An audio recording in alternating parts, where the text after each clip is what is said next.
while all the naysayers and haters were saying, that's not possible, you took that as a challenge. And that's why we align, because great minds think alike. I mean, somebody says that can't be done. That's just it.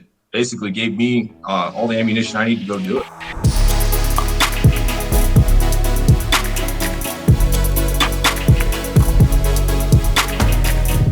What's up, everybody? Welcome to the Blue Collar Boardroom. Today, we're going to talk about hitting the blue collar lottery, and this is about earning more than a doctor and a lawyer, maybe sometimes in one day.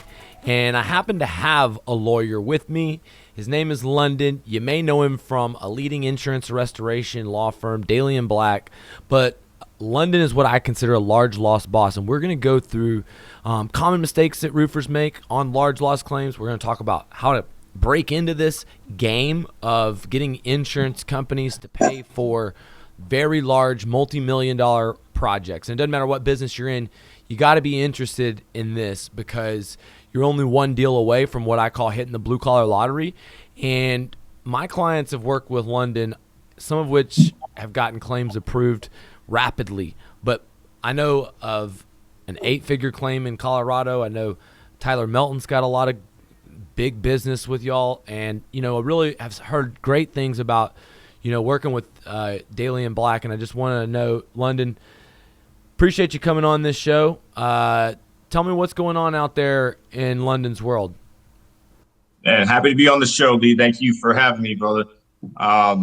Everything's going great. We've got one of the largest insurance events in the state of Texas just occurred with this freeze, the snow apocalypse, as they call it.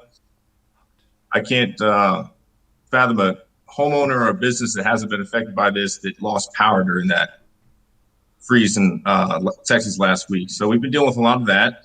Everything else is going great. Last year was one of the best years we ever had for large loss commercial settlements. Despite coronavirus, we did one of the first Zoom trials in nation's history. And the fact that coronavirus exists didn't slow us down. For a lot of lawyers took their foot off the gas pedal, but we decided to ramp up and increase that.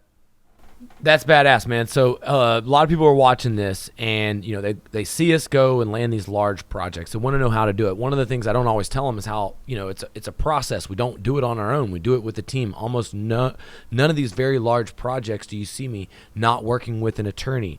Yesterday we had third-party expert air quality assessors.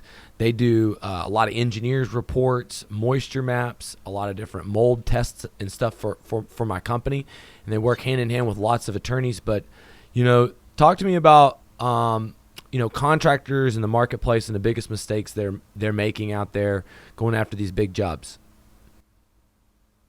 First off, contractors are great. We love contractors. I'm the roofer lawyer. I look after roofers first and foremost because they're the individuals that go out there to do the job.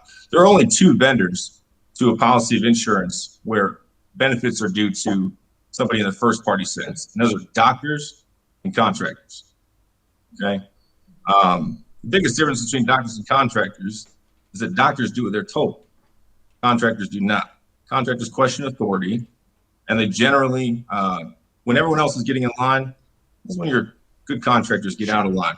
Contrarian thinkers. But this is why 90% of doctors are in network, meaning they've contractually agreed with the insurance companies not to challenge what they're willing to pay in benefits while they're performing services as a vendor. And 90% of roofers are out of network. 10% of roofers are in network, i.e. preferred contractors. Those that, like Mad Sky and these groups that have agreed to do what the insurance companies want to pay for and not challenge it should they come up short or unreasonably underpay a claim. That is probably the number one mistake I would say contractors make, is join a preferred network to basically panhandle the insurance companies and give them what they want. It's called bait and switch. Let me tell you all about this. Okay, every single time I've ever had an opportunity through an insurance company, there's a lot of different ways you can get it. And it's a good subject you bring up, London. Let me put a little simplicity to it. One time I met a hillbilly adjuster who was going to refer me a lot of jobs. He didn't like doing his estimates. So he manipulated the contractor, and I manipulated the system, and I made a friend. and we won't drop any names or anything like this, but we started, hanging out. We gave him an apartment to hang out in, and basically I did his estimates, and, wasn't really recommended as a contractor any given time. But what we would do is simply just, go out there, do his estimates, and a lot of times if the customer didn't have a contractor, then we could slide in there and be the guy.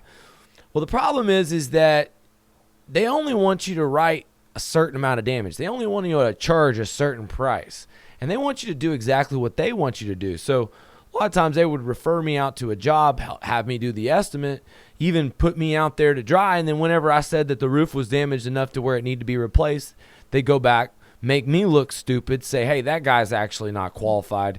He's actually kind of over-aggressive. Pulled the relationship right out from underneath me. And that guy just instantly, as soon as my estimate was, for the right amount that included code upgrades, he just wasn't my friend anymore. And the reality is it's just people in the marketplace using other people to get what they need done. And one of the things I could tell contractors to do as a plus is to do your Xactimates, your ESX sketches, your hail and wind history reports, your third-party documentation with Company Cam, and have it all printed out. And when you show up like really prepared with a notebook of documents, it does actually look like you've prepared a case. And I would say if you're going to land a multi-million-dollar job, you're going to need help with written follow-up, 10-day demands, dealing with insurance companies, all these things. But really, as a guy who's going after the big jobs, trying to get the insurance company to pay for it, the pictures say 1,000 words, and the reality is that that's where most contractors fail, But I was going to ask you, what was it like being raised by a Navy SEAL that was a roofer, and then why did you decide to become a lawyer? So it was hard nosed. I mean, my dad's extremely strict. Phrases like the beatings will continue until morale improves were not uncommon in my household growing up. But I wouldn't change my upbringing for the world. I mean, I certainly hated a lot of it. I think, the beatings were significant enough to instill a sense of discipline in me, helped me survive Virginia Military Institute, helped me survive law school. And I think it's maybe a better litigator on both sides of the fence. And overall, I think being disciplined as a young man growing up, frankly, I didn't want to be an attorney as a young man. I wanted to be a Navy SEAL, just like my father. And so we embarked on some training exercises just at the house. I grew up on a 50-acre farm, had a lot of opportunity to go fishing, hunting. I was shooting as 30-06 at 7 years old. I could drive a tack at 100 yards at 8.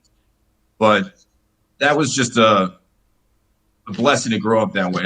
I don't know that a lot of people had that upbringing or had someone that was quite that hard on them. And certainly, to my friends growing up, seemed like they had a better situation than me. But overall, I wouldn't trade it for anything, because my father's discipline and his hard-nosed nature is what enables me to go out here and fight better for clients today. Love that, bro. I think we live in a generation of snowflakes, and your dad was probably one of the, last of the Mohicans. I mean, there's a lot of tough guys out there right now, but I know that, it's tough out there firing people, holding people accountable. It's tough out there fighting insurance companies. You want to scale a contracting company, you're getting a lot of fights, and people are coming for you, not just insurance companies. You got, other roofing companies, people from within your company, people that you promote, sometimes even the people that you're closest to. And so the conflict of a roofer wants to, sometimes escape that reality. And sometimes you have to embrace the suck, and you have to fight fire with fire. Now there is a sensitive borderline there. Where's violence too much? You talk about the beatings, and my dad, he would lose his cool often, but at the same time, me and him, we only went fisticuffs like never.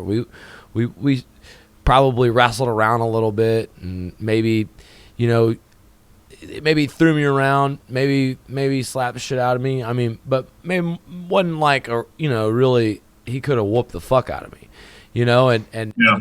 and I deserved it. I certainly deserved it. But he showed compassion. But at the same time, it's I 100% deserved it. Absolutely. That's why I don't hate him for it. Right. Well, my point is that roofers, contractors, they don't realize that in order to get anything in life, you got to go through fucking tough shit. You got to go through resistance, and they want, the boat, like the big yacht behind me. I know that you were talking about, you have that exact thing, without the fucking all the blood, sweat, and tears that it takes to get the boat. And they don't realize, that, if they want to get to the next step, that they invest into the training. Like you took the bar exam, you became a lawyer, you put the time necessary into becoming that. I couldn't stand school. I wanted to get out of school as fast as possible, so that was not for me. But I always looked up to my grandpa, who was a lawyer, and he always told me, he's like, dude, you just go into this insurance contracting thing. There's a lot of money in it. And so I did. But I'm sitting here at this stage in my career thinking I need to take the bar exam. That if one stage in my life when I have enough time, that I should study, that I should fucking, go to law school, that I should be a lawyer. At least I should be skilled in the art. And I mean, obviously I'm a long ways away from that. I got a lot on my plate. But my point is that I thought maybe that might be an ambition, something that I want to add to my skill set. My buddy Cagney, so funny. He got licensed as a public adjuster. I read all the books. And basically, both of us were set to take a test, and I had to go chase a storm. He was there, and instead of reading the books and reading all about the policies and all the different stuff, he just took the test over and over and again, and went and got the license. He was better at actually following through and getting the license. I never actually got my license, and Cagney did, and then he went on to get licensed in 20 states and be an apprentice under Mike Benna, and ended up getting licensed now, and he's a licensed public adjuster. He's going to be at our event. You may ask, Lee, why do they need a public adjuster over attorney? And many times I'll say an attorney is the best solution if you need a third party. But when you get a public adjuster like Cagney, you get a guy who really knows how to get the roof spot from a roofer's perspective, who knows how to really prove it with moisture surveys, with third-party experts, has a team of third-party experts, guys like the AQA people that we use to prove damages. And so, I mean, we can go in there a lot of times and do things faster, maybe that guys with no experience or little experience, or maybe they can't do. And then if we don't succeed, then we still work in conjunction with an attorney, and then they still don't lose out. Because let's say one of my clients retained Cagney as a PA, and then Cagney beat his head against the wall and came to Daly and Black. What would that look like for the consumer and for the roofer? Right. So at Daly and Black, we cover all the public adjusters' fees out of our attorney's fees. But we are very stringent in looking at every case to make sure that it's compensable, such that we feel comfortable being able to do that, to be able to take our fees and still deliver the client the value that they need, that they should have received out of the claim. I think that's really important. A lot of attorneys out here that get a case, they could settle it for 100% of what the attorney or what the carrier owes, probably any point in time, and they do sometimes. And that's why contractors get upset, because the attorneys charge 30 to 40% contingency fee, and that's the profit margin that the contractors are operating off of. So there's nothing there left. Attorneys need to be very conscious, because the law states that their fees are compensable. It's the only area of the law is in first party. As a litigant, attorney fees are compensable if and when they unreasonably deny or underpay the claim. At least in the states that we practice, they're compensable. And so the attorneys need to fight for that. There's no law that says that public adjuster fees are compensable. That's why they charge 10% and do the very best they can to, build a procedure on the claim that maximizes the value, and that 10% isn't missed necessarily. All right, so guys, if you're watching this, here's the deal. Whenever you're a Steph Curry and you are a Clay Thompson, and you are Golden State Warriors, you think bringing Kevin Durant on, hearing the shit from people like Charles Barkley saying, hey, you had to bring on Kevin Durant to win the championship, you think any of that matters now? Fuck no. They won 2 championships. It doesn't fucking matter. What's half of nothing? Nothing. And what I say is, if you can bring a third party in that can help get the end result, dude, you have to. It's your moral duty and obligation to give the customer and give your business and give the salespeople the best chance, fastest payment. And if you take a little less because there's a team, then at least you guarantee that you're protected. And a lot of times people don't realize with an attorney you get a letter of protection, so that you don't lose your rights, like a lien right to the actual file, without having an assignment of claim. So tell me, London, This year for lead generation, for generating commercial deals, what do you think in 2021? You know, we got wide open again. We're going back into the way things used to be. What are you doing to generate your own commercial business in 2021? So right now we reach out to a lot of our existing clients, people we've helped in the past. It's not solicitation to reach out to any client that we've had a relationship with in the past. So we get a lot of referrals from our power base. That's the base of clients that we've serviced over the last 8 years as a firm.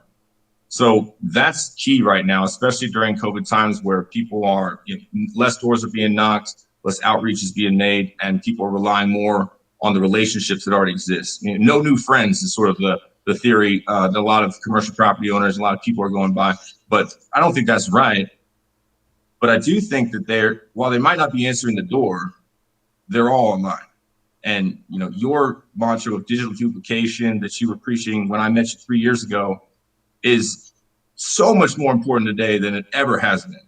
I mean, and the fact that Facebook advertising is still so inexpensive, I think people are going to look back and call that like it was when gas was 5 cents a gallon. I know you spent over $100,000 a month in Facebook advertising, but if people even just spent $1,000 and created a decent video, of no better quality than what we're doing here today, that could sell in their sleep, as you said. And that's what everybody needs to be doing. I mean, I've consulted that. All of your students. You put yourself in front of a lot of people. You've been doing podcasts. You've got your own podcast, and you've been creating content. You took a conscious journey to put yourself out there, to share your story. And, even getting into this, we started to peel the onion back a little bit and hear about the discipline, growing up with a Navy SEAL, about working from behind the scenes of a defense of insurance, seeing the other side of things, and now working for two studs like Daly and Black. Now, if you don't know these two, these guys are the definition of lawyer entrepreneurs, and they're some cool dudes. So what's it like working with these guys? What do you like? What do you enjoy most? Rick Daly and John Black are my best friends, man. I would take a bullet for them both. I think they're not only great human beings, but they're the best lawyers. And when I say that, I mean, they're the two lawyers any lawyer in the country would not want to see on the other side of the aisle as trial lawyers. And there are lawyers that push papers, but they're real litigators. They're real trial lawyers. Rick Daly, he's like a Texas state senator. He's 6'7". He used to catch passes from John Elway back in the day when he was up here playing for the Denver Broncos. But it wasn't for Shannon Sharp, we wouldn't have a law firm, because Shannon's the reason he rode the pine and decided to go to law school. By the way, Lee, if you ever decide to go to law school, I've got a job for you when you get your law license, okay? But no, Daly and Black are the best people on the sun. I mean, John Black is a triathlon, international world champion, Ironman. He's also structured a $1.2 billion verdict with some financial institutions before he joined our firm. So, I mean, best experience on the plaintiff side that I could have to add to my basis of knowledge from the defense side to make me overall just a better litigator. And I think what they've done, their vision is probably, they're looking 5-10 years ahead right now. And they're hiring young lawyers. They're making it happen. One of the first to start settling these cases through Zoom, and y'all started getting some big judgments and big results, speeding up through technology? Yeah, so we were the first to push the issue. I mean, when the coronavirus hit back in beginning of March, we thought it was all going to be a temporary thing. So continuances for 30 to 60 days were granted. After that, there was no immediacy, and that's our leverage, because if we can't take them to trial and threaten them with treble damages and attorney's fees and interest, then frankly, our legs are cut out from underneath of us. So we had to push the issue, and the argument was made that we have the technology, it's available, it's in the interest of judicial economy. And right now, it's a beautiful thing. We're able to attend scheduling conferences out of state, from wherever the attorney is. And it's more effective. It's actually going faster now. We settled 12 cases in one day in December. Wow, everyone wants to settle dude. cases before Christmas. I heard about a claim y'all settled. What's the fastest claim y'all settled this year? It was 16 days. But that really wasn't because we are so great as attorneys. It was because the contractor did a badass job setting that claim file up and creating the burden against the carrier to act, giving them essentially enough rope to hang themselves. And sure enough, they did in every way possible. So when they finally hired counsel and the attorney looked at that case file, you're only as good as your facts as an attorney. So I could be, that attorney could have been the best attorney in the country, even though he wasn't, but he would have had no defenses because that file had been set up so well and the adjuster just blew it. It wasn't necessarily anything the contractor did affirmatively. It was what he provided that they failed to respond to that made that happen. So, the biggest thing I like to see is these guys that have never hit these big licks before just knocking home runs out of the park. And even the small guys, the guys that are bad at business operation or don't know how to manage their money or don't have the team, they're still only one commercial deal away from literally, when I say blue-collar lottery, overnight being a blue-collar millionaire. And it does take, of course, that's due process. Each commercial deal, you might as well count on it taking sometimes 18 months to 2 years. If it gets settled faster, then good for you. But the reality is that, you can't find a better investment of your time. If you think about the money that it costs to invest into real estate and the returns that you get out of the time that you invest in these large loss deals, when you acquire an assignment of benefit on a multi-million-dollar property, it's literally like money in the bank. You don't know how much it is. You don't know what it's worth. You don't know what all is going to happen. But this, with having 500 assignments or more in my pipeline, that's how I can almost, guarantee that we're going to hit our goals this year being our first 9-figure year. And, when you started first messing with me, you were building your brand. Me building the brand was the unfair advantage to it all. Talk to me about how your company and growth and sales have scaled as you've built your brand. What tips you have for blue collars telling their story and creating more content with my methods, and your experience with us helping you with Facebook ads. Sure. So I think building the brand for us is really all about just being the experts in the industry, being the smartest guy in the room, if you will, or at least the guy that asks the best questions. We've created the Brainstorm. That's a show where we're going around and interviewing notable people in the industry. By the way, Lee, would love to have you on our show. Might get something set up in Miami. Let's set it up in Miami. Let's do it live at the show.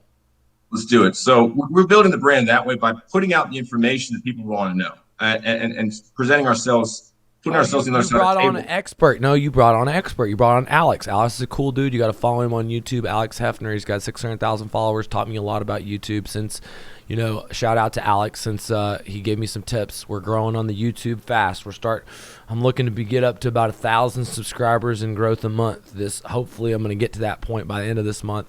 But Alex, I'll get my man Hefner to drop you a line. We'll get you 1,000. Yeah, get him to drop me a line, dog. Drop him, get him to drop me a line. So tell us about what y'all been doing with the Brainstorm. Well, so bringing on, that's a good point. Bringing on good team members. So adding Alex Hefner, Alex Kobe to our group, just made us even stronger, able to cover more ground. But we're very cognizant to keep the brand as far as being the experts in the industry. We don't speak about things we don't know about. We don't take cases that we don't look and talk about before we take them on and create a reasonable expectation. I think roofing companies can do the exact same thing. As a lot of sales guys that I know in the industry, whether they're on the phone or they're at the doorstep, are selling off of price. They don't need to be selling off of price. Price comes later. The price will be there if the process is respected. They need to sell off of process, and that you shouldn't hire me because I'm going to give you the best price, but because I'm the most knowledgeable about the process. I will enable you to meet your burdens as an insured to make sure the carrier abides by theirs. And no other person knocking on the door, cold calling that insured is explaining things in that way. And I think that sets you apart, but also creates price as a contingency to occur later, because that's exactly what it is. You don't, like you say, you have these AOCs, they are account receivables, but you don't know what you're going to necessarily receive on them unless you respect the process. So You got to I respect would the say process. that, and You then got to trust it. And I'll tell you one thing. You got to spend money. These guys, they invested money on ads at first, because you get most of your referrals from your warm network. The partners were like, these leads suck. But did any of that but then you got some of the leads that were from my network that didn't suck. So what was the total experience? yeah, I think deciphering through the leads. I mean, that's the biggest thing. You could take on 100 cases, and if they're all not unreasonably denied or not underpaid, you're going to lose those cases, and you're going to take up a lot of your time and spend a lot of money working on them, because we work on a contingent basis, as do roofing companies. So you've got to pick your battles wisely, and just calling people up and asking the right questions are what enables us to determine which battles to go and fight. So every single one of the contexts that you fed through that ad service and what you provided us was a roofing contractor. They were qualified. But whether or not they had a case that was qualified for our services was yet to be determined. So at least making that initial phone call, be able to build rapport. And if they didn't have a case right then and there, it doesn't mean they didn't call me back with another one several months later, because you called them up and you respected them, as opposed to just turning them down. Facebook Created is the a rapport. different kind of company. Let's just explain this, and I'm just going to explain to you a little bit. If anybody hadn't seen the Netflix movie, The Social Dilemma, I watched it this week. For the first time, only software companies and tobacco companies call its clients its users.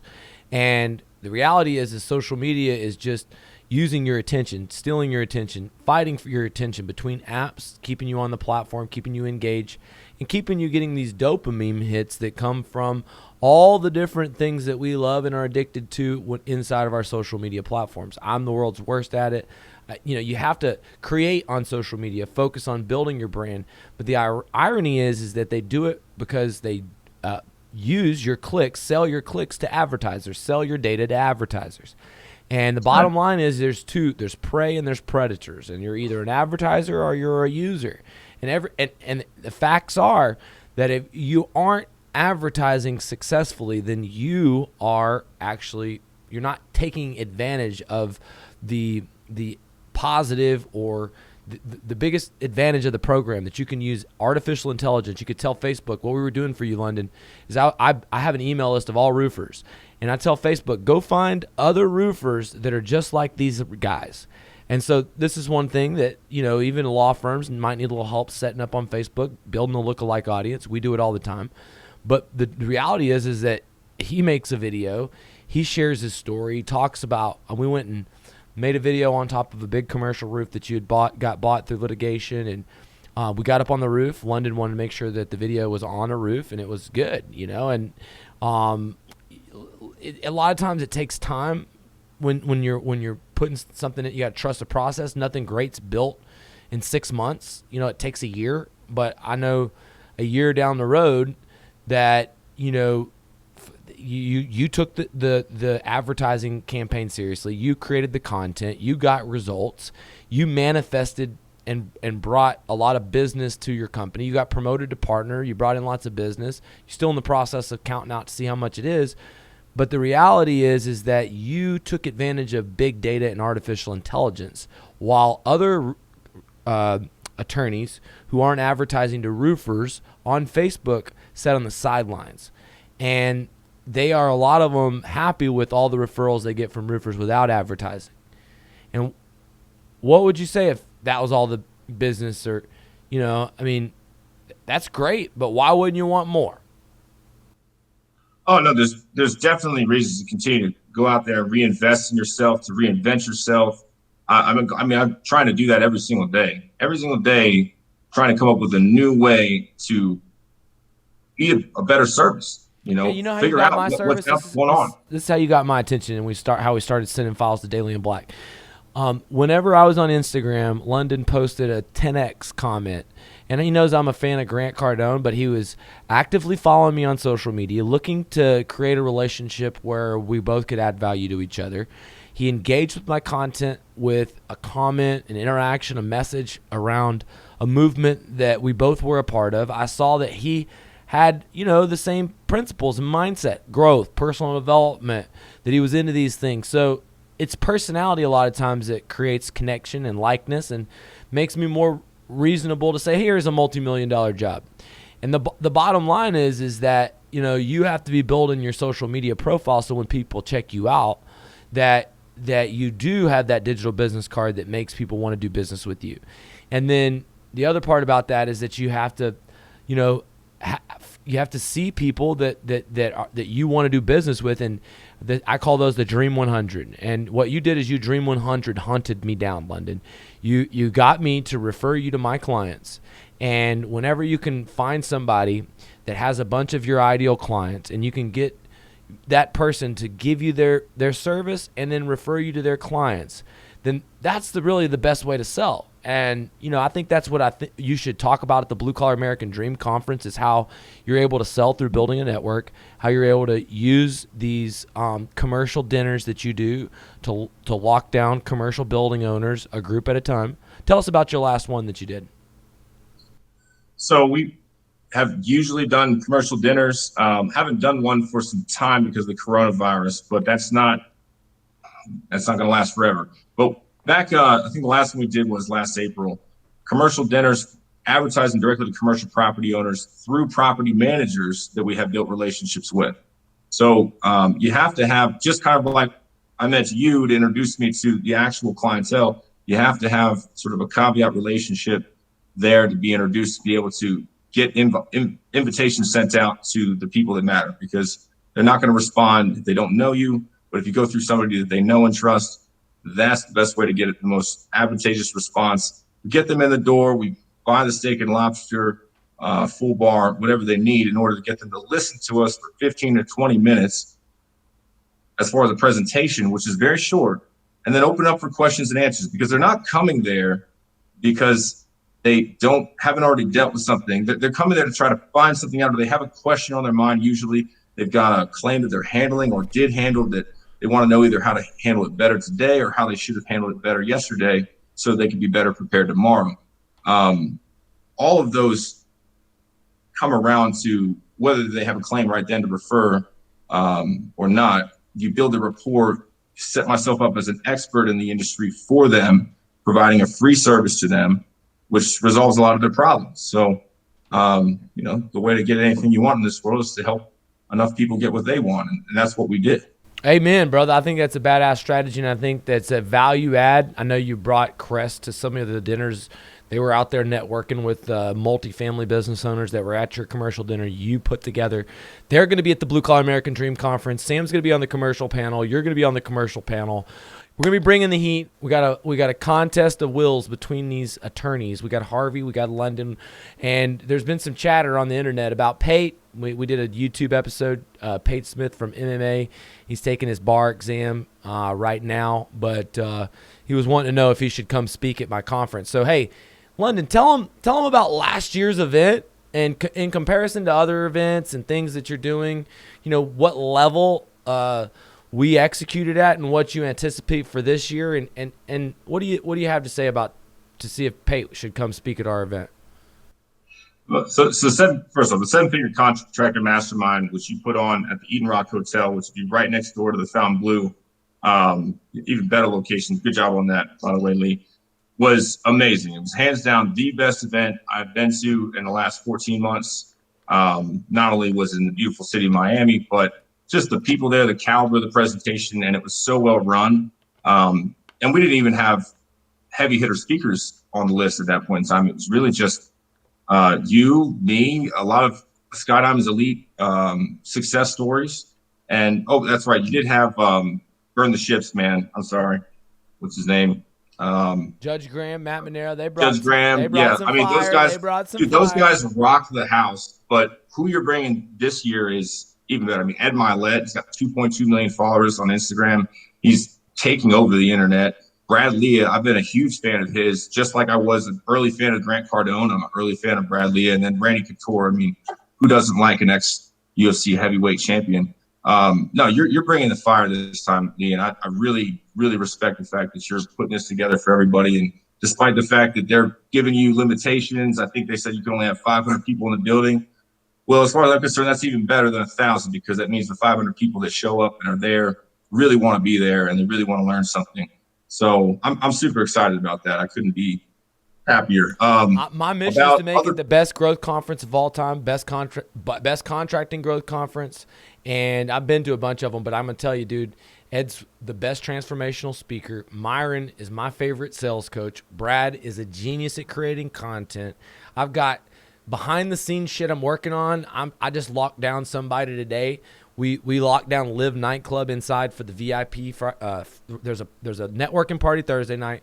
There's a party, a VIP exclusive dinner Friday night, and then Saturday night That's ours, by the way. there's a We're doing VIP that. Live nightclub experience. We got special guests. We got celebrities. We're gonna bring down the house. And ironically, I know from an insider, the cool thing about this is, let me tell you, I started this whole idea. I was gonna close Grant Cardone on a roof. I was gonna recruit all the. You did close them on a roof. I did. It was good. It was 53 roofs. You got that money. Yeah, exactly. And it took some time. It took 18 months. In the time period, I was advertising on his TV network for sales guys. I look so corny. I mean, I look like just a corny-ass gawker from the Kearney station saying, earn $250K in roofing. Come to my dojo. Ironically, I was saying, come to my dojo. And now I'm doing all this mixed martial arts shit. And, literally I'm like, yeah, seriously, come to my dojo, motherfucker. But seriously, more importantly, I wanted to recruit all these 10Xers. And it didn't happen like I thought. I started coaching roofers. I started, becoming the authority in roofing. Became somewhat of a competitor, coach, consultant to the 10X guys. It became a different type of relationship. He helped me a ton. And the reality is that now, I believe that if Grant can do it, I can do it better. And I get the chance. 10X Growth Con is on the same weekend, and we're going to have a better event. We're going to have a better event for home service contractors, for blue-collar entrepreneurs, and even if you're a white-collar entrepreneur, because we have a recession-proof niche you can plug into. You can start a contracting company, and that's the modern-day gold rush. So the truth is 10X Growth Con is going to have their Friday VIP party in the Fountain Blue. So ironically, both conferences are going to be at the Fountain Blue, Miami, on Friday. Ed Milet's going to be at that party. So we're going to have like competing parties between the blue collars and the white collars. And ironically, we're there to bring white collar people into our industry. We're here to tell people about Sky Diamonds, home service contracting. Get sales guys that sell cars and sell homes, to sell home improvement and sell roofs.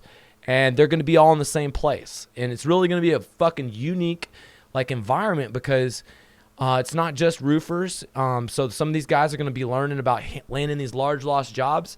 And you're going to be having somebody that owns a electrical company or a patio door company saying, man, I want to get into roofing and land some of these commercial projects. So it's going to be a cool mix. And I'm excited to have you there, London. You dropped bombs last year with your speech. And this year, it's really going to be all the networking and all the handshakes and all the relationship building. I think after the event last year, y'all had an epic session at Live nightclub where Tyler Melton brought down the house. They had competing bottles going on. What happened? Everything. I mean, we had everybody. Everything happened. No. We had the best table in the house. We were right there by the DJ booth. We had them bringing out signs from everybody's roofing company. We started off, I paid for the Welcome Texas sign and went from there. But that was a great night. I mean, that was the sort of the top off, the cherry on top. Well, I rented that entire nightclub, and I've got all of the employees working for Sky Diamonds that night. And we're going to have fun, dog. We're going to have fun. We also got... it's the same nightclub Grant Cardone's got the night before. There's going to be a lot of celebrities there. But, I mean, it's just you're putting the blue collar dream on the center stage, man. That's right. And it's not just, it's bigger than roofing. It's bigger than storm damage. It's bigger than large loss. It's about making the American dream great again. And, that's not a political statement. That's about being able to do what you want, when you want, with who you want it, and figuring out how the fuck you're going to get it. And if you can't figure out how to build an app, if you can't fucking be Jeff Bezos and build Amazon, then maybe you ought to figure out how to become a contractor and service America's homes and build a business and learn how to sell and apply the business principles we use to have true freedom in the American dream. And that's what the fuck we're going to be talking about in Miami at Fountain Blue. I'm really excited to have you, brother. And, who else is coming from Daly and Black? What we got? Y'all sponsoring? Y'all are on the what party are y'all sponsoring? Y'all got some special. We're your VIP sponsor for the Friday night event, so we'll be on the terrace there. That's right. Yeah. VIP sponsors. We're going to have Yep. you on the main stage. You're going to have you on the commercial panel. We're going to be featuring some of your success stories. Trevor Baker, was he the one with the $1 million job? Yeah, he's the one that had it. He's only Let's get him 24 up. years old, and they're your students. I think the most important thing is the most different thing about my conference is it's real results. I started as a regular, struggling from $8 million to $12 million. Some years, not that profitable. And one time, I was $1 million in debt, and I was being called a snake oil salesman on the internet. People were calling me all kinds of names, and I just scratched my head, prayed in church, and I kept going, kept moving forward. And I want to tell you, like, if you're frustrated, if you're stagnant in growth, dude, I've been there before. I've been doing this 15 years. This didn't happen really fast for me. This has been a very hard road. And what I want to share is the experience, strengths, and hopes that I had coaches my whole life. They helped me, my dad, my uncle, all their friends. I started hiring coaches like Grant 5 years ago, spent $500,000 on coaching. Then I started coaching a bunch of other roofers. What I've learned, it took me and my company from good to great with an unfair advantage. We call that becoming a social sales king. That's what you hired me as a coach to teach you, London. You're becoming a social sales king. At our event, we're giving away belts, social sales king championship belts for growth, for guys that have implemented our system. I've got 4 different belts that are getting put around the waist of the champions of Sky Diamonds. And wouldn't that be nice if that was you, if you were able to double, triple, quadruple sales of your home service business by becoming a social sales king, by building your own brand, building your own YouTube, building your own ads, building your own sales team. And that's what we're coming together for. And if you can do that, then you can have whatever the fuck you want in life. And that's why it's the Blue Collar American Dream Conference. You need to come, bluecollarconference.com, March 12th and 13th. Get your tickets. We have a limited amount of spots, literally probably only 40 tickets left. London, I think I'm out of VIP. I think I'm out of vendor spaces. I know we can't take any more lawyers. No, I'm just kidding. We'll take all the lawyers' money we can get. Only if they pass the bar exam. After they pass the bar exam, then Okay. But until then, I don't know if they're technically lawyers. Look, Just saying. Look, here's the thing. They call me lots of names. I tell them you can take that UPPA. Homie, don't play that. You ever seen them? You ever seen them? I know what to talk about, how not to talk about the policy and how not to be a public adjuster and tell them I'm a contractor.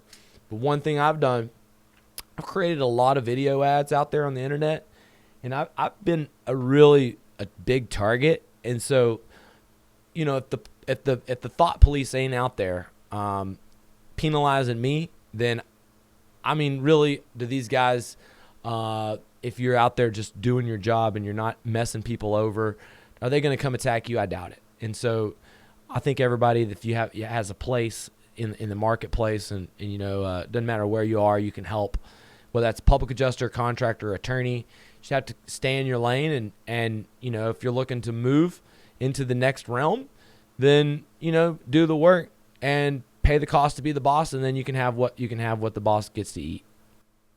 That's right. And I will say this one thing about you, Lee, is that anybody, I don't care what anybody says, you are the most relentless person in the industry.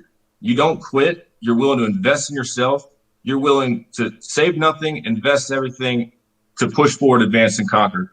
And that's what I've seen you do over the last 3 years. And it's just, this event is going to be a great way to showcase that and how far you've come. But, you're so young. I think both you and I are 34 years old. Did you turn 35 yet on me? Yeah, I'm 35, but you're 35. Okay. We're going to take but it. We've got 30 years of career to contribute to this industry. And, what we're doing right now and the context that we have, it's really not us. It's the people around us that make this happen. But it's your relentless pursuit of what you conceived before, while all the naysayers and haters were saying, that's not possible.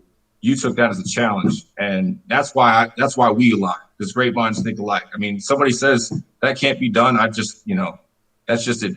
Basically, gave me all the ammunition I need to go do it. So, well, look, man, I can't wait to see you, man. I just got some big news, more big badass speaker announcements coming soon.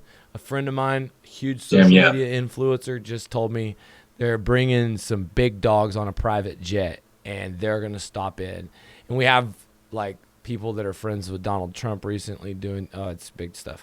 So everybody stay tuned. I'm bringing Rick Daly on our jet, by the way. Hey, Rick Daly's coming to town, baby. Hey, you know what I would do, So, London? If I were you, I would find somebody. Look, somebody hits. All you have to do is comment on London's Instagram. Go subscribe to his podcast. Be a company that wants to land more commercial large loss deals that saw this podcast and wants to work with London, and maybe you'll get a seat on that jet. Comment on London's podcast. Go follow him. What's it called? Where can they find you? so we got Daly and Black. That's the YouTube channel. I'm at Attorney London on Instagram. You can find me at London Crounse on Facebook, and then Daly and Black PC, Large Loss Lawyers, largeLossLawyers.com, man. All right, That's where you guys. find it. There you have it, bud. Appreciate having you on. Till next time. All right, man. It's a Blue Collar Thank you, Boardroom. boss. We're out. Appreciate it. Later.